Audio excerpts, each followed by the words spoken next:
Well, good evening and welcome to the Arbor Hills Nature Preserve in Plano, Texas. Tonight's exercise is a field test of the Wurkkos FC13.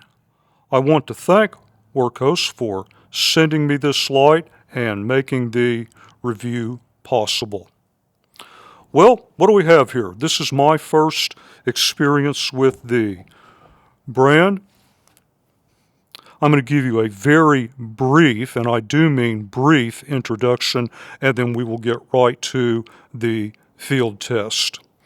Very lightweight EDC style light 18650 battery. I really do appreciate the fit, finish, the general form factor, just the way it feels in my hand, balance. All very nice features. You have a number of different emitters that are available. This is what we're testing out tonight. Don't worry, that's the same thing as the 50.2. Now, for this particular emitter, 3,500 lumens sounds very impressive, but if we look at the peak candela, it's a bit on the low side for that lumen output, so we would tend to expect a much more floody beam style. Now, if you want this form factor, this style light, but you want more of a thrower, then you may want to check out that SFT40. Notice the dramatic increase in peak candela. Now here's something I noticed in my preliminary evaluation. You've got the nice two-way clip. I've worn it for almost a week in different positions, two jacket pockets, knife pocket, slides in and out, great, easy access to the light, only attaches in one place. So what if you wanted to reverse that? Well, as it happens, this section unscrews, you can in fact reverse that. I thought that was rather interesting. Have a very generous and soft control switch. I really like this thumb groove. You have a good feel or stop here at the top. So really doesn't make much difference how you have this light mounted. If you get this clip in line with the switch, then you just grab the light anyway, get your thumb on that clip, run it straight up. You feel that stop, even with gloves on, real easy to direct your thumb right to the switch.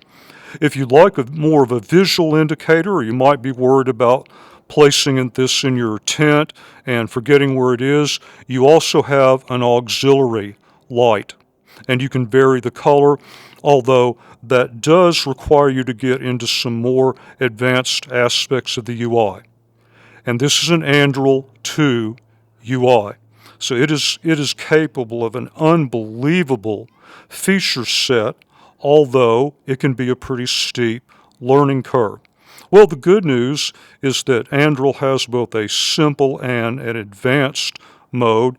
You don't even need to master everything in simple. What I'm going to show you for purposes of this initial test is what does it take to get this out of the box, charge it up, get it out in the field, and use it. Well, click to turn on, click to turn off. There are 8 output levels. I'm just going to call them 1, 2, 3, 4, 5, 6, 7, and then turbo at the top end. 1 through 7 can be accessed in either ramped or stepless mode. I really like stepless, so that's a very cool feature to have. You can kind of think of 1 and 2 as maybe moonlight low, 3, 4, 5 is different levels of medium, and 6, 7 is a couple levels of high. To move back and forth between ramped or stepless, it's just a triple click. Once the light is on, it's a double click to go to turbo, double click to get back. Now, if that's all you ever learn and all you ever use, you can take this light right out of the box, charge it, get it out in the field, and you have a very useful piece of kit in your hand. You might want to consider after that looking into electronic lockout, the ability to use moonlight low on momentary while in lockout. Check out turning on that light, setting the color. And once you go that far, you may decide you want to go all the way into Android 2 Advanced. I'll put at least one reference in the video description to help you out. But since this is a field test, we're not going to go into all of that. Otherwise, we could probably have an hour video by the time it was all over. This is the point where I quit talking. We let the sun go down, take this light out into the preserve, and see exactly what it can do.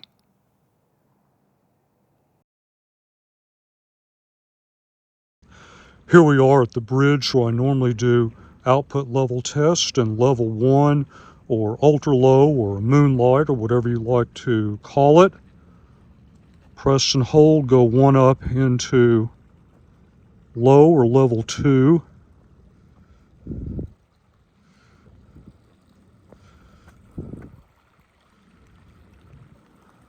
Level 3, 4, now looking out over the creek, 5, work our way up to where we have over 40 yards line of sight, 6, 7, so this would be the upper limit of your ramped output or stepless, however you decide to run it. And then there's the double click to turbo.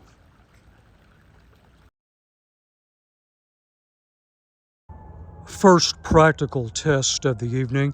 It's going to be very bright tonight. We have over a half moon out, very clear night, lots of light all around me here at the playground, but I like to test under challenging circumstances, so here we go. In this scenario, your kids were out here playing earlier. They dropped something. Now you have to come back and search for it. So we're going to start off here in output level number 3, or what I was calling the low end of the medium set of outputs. Now, I would tend to think for a close quarters or close proximity search, this is actually pretty good. To change the output level, remember we press and hold. So let's press and hold, go 1 up. This is level 4. And if we need to come over here and just kind of look out towards the trees or further out into the playground area, even back into some light pollution, and with the moon almost straight overhead, that's what it looks like.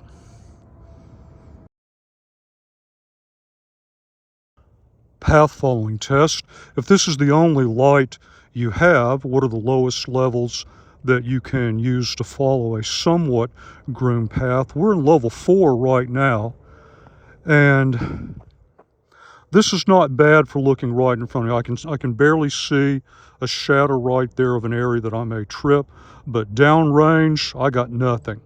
And that might end up being a little bit dangerous. So let's go up 1, 5, incrementally better. I can now start seeing that the terrain ahead of me slopes right to left. There are some small little ridges there that look like they were probably formed by rainwash over time, but I'm not seeing a lot of detail that far ahead, and I have very little side to side, so let's go up 1 more. All right, this is doing the trick right here. I've got excellent downrange. I can see all these areas where I might get in trouble, and I've got a reasonable amount of side-to-side visibility. So there we go. So this is a test I like to do from time to time. Level 4, we're going to go from a much more wide open area, there's a creek right there, into a much more confined area, and then back out. Let's see how it goes.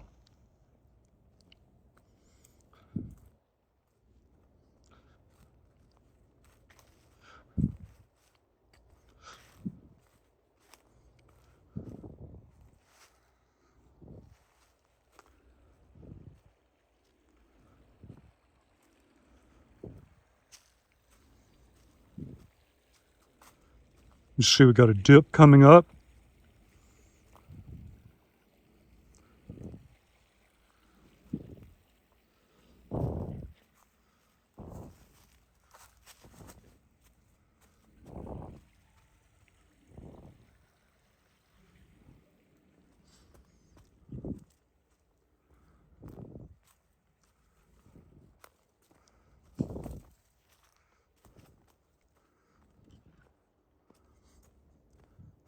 Very enclosed area here.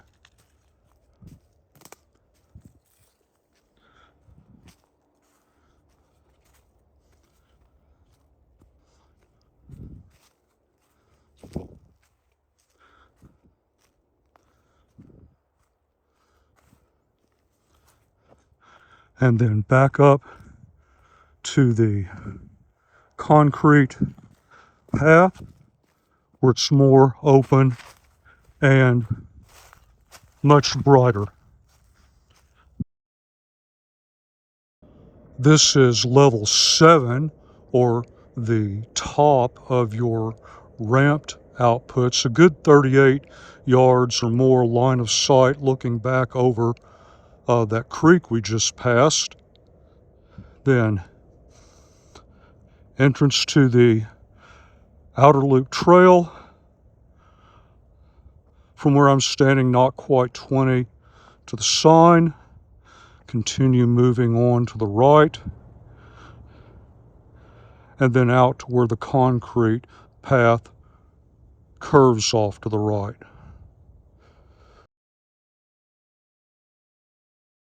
This is our second high test.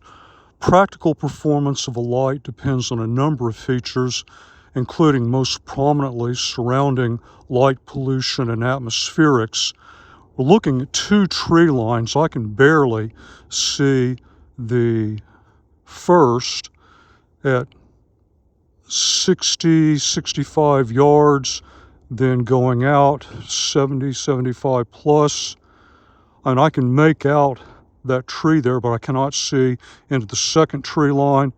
And then no detail in this area, which is out well over 100. So what I'm taking away from this is that in what I would say is a very challenging environment tonight, the practical limit for making detections in this output level, maybe 75 yards, roughly.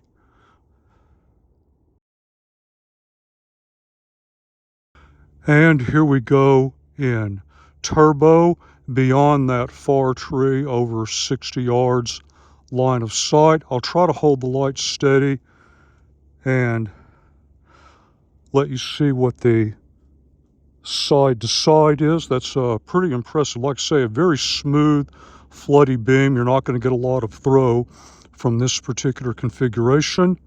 I'm going to be testing burn down and heat built up. Oh, there goes one of our rabbits. I've got my index finger on the head area of the light. Nothing uncomfortable so far.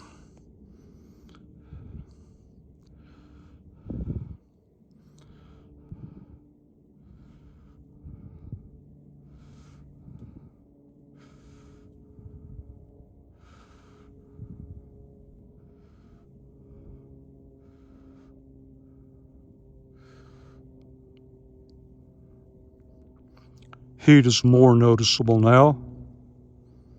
Still not uncomfortable. but getting there.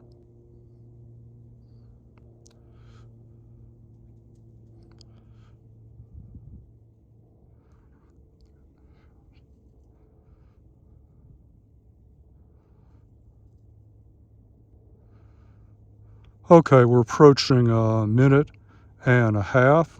Still got my finger up there on the head area of the lamp. No problem so far.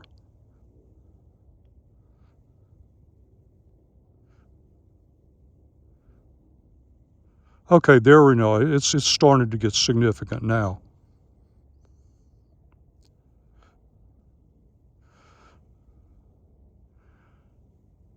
And as we come up on 2, I could probably go a little longer, but I'm going to shift my finger back now. Readjust my grip.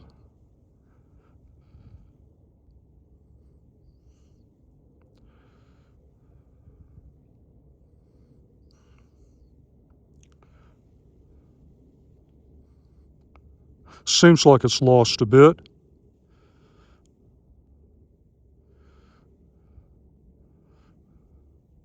Yeah, now the step down is really evident. I'm going to let this go at least 3.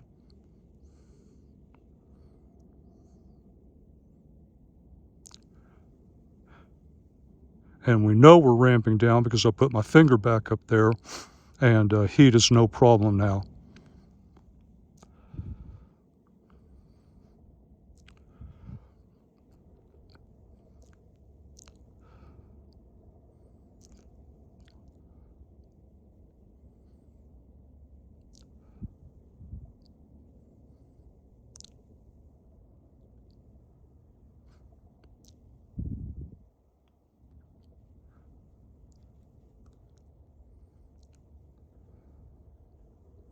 So in terms of useful illumination as we approach 3.5, this is looking somewhat similar to high. It's also looking like we may be in more of a steady state, or if there's further ramp down, it's going to be very, very gradual. Let's let it go to 4 and then we'll call it.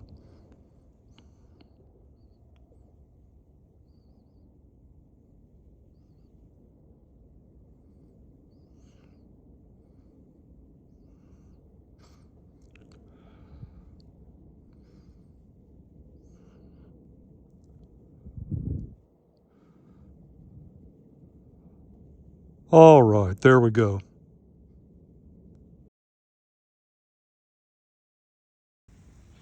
All right, I've switched to stepless ramping.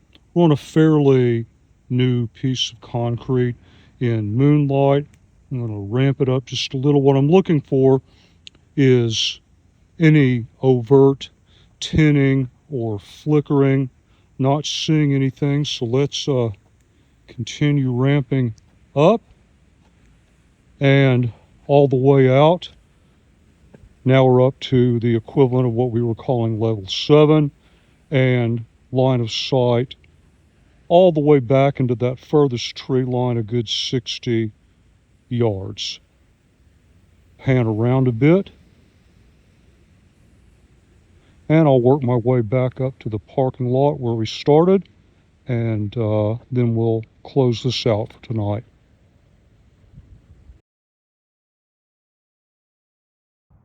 So I'm in the parking lot approaching my wife's car. Unfortunately, my truck is in the shop. And let's say I dropped something over there, going back to look for it.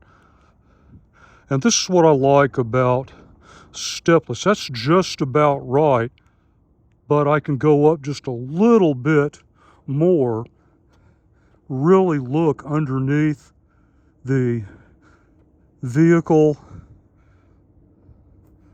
out here, even though we have a lot of light pollution. And so every parking lot situation is going to be different, but with the stepless ramping, you can kind of, for lack of a better term, dial in the very specific amount of illumination you need just for that task and change it very quickly on the fly if need be. power bank. Well, there we have it. USB-C to USB-C cable. I just grabbed this lantern on the way out. Haven't used it for many, many months, so I knew it needed to be charged up, and there you have it. It's nice to have something that's very lightweight, very compact, a useful light, and if you get jammed up, maybe need to get your phone off of 1%, well, you've got an extra option that you probably would not have with a comparable platform. So that's it for this evening and the very first field test. I could imagine a couple more. In fact, this setup almost begs for a second test, which is I charge my iPhone for, say, 25, 35 minutes in the late afternoon, early evening. Then I put this on a cap. I've already tried that for 5 or 6 minutes. It didn't seem too bad. Now, 2 hours, my story may change. So I use this as, let's say this is the only option I've got, and I'll use this as an impromptu headlamp. Take it out to something like the outer loop trail and see how it works.